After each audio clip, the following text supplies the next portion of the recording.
So we're entering a new section, and in this new section, we're going to take what we've already learned about Flexbox. So we now understand how Flexbox works, and we're going to take what we've learned about media queries. We now understand how media queries work, and we're going to use Flexbox and media queries to see how to create really cool layouts.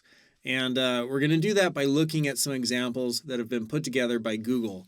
So Google has this website, Web Fundamentals, which is a great website. And you should absolutely spend some time here after this course. Go through here, read it, and you'll just reinforce everything you've learned in this course as you read Google's developers' Web Fundamentals. But as part of Web Fundamentals, they say, hey, here are some responsive web design patterns.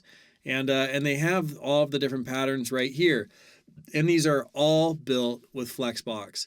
And so here's this first pattern, right? And we've seen these before in action, but what's going to be different now is we're going to be looking at the code and we're going to see how they work.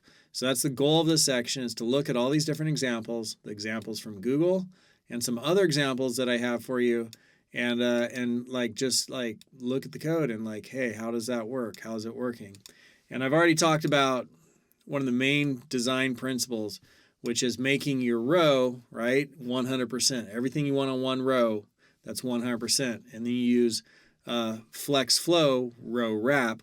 So everything's a row and it wraps. And if it takes up 100%, kicks everything else to the next line. That's a big part of the design pattern.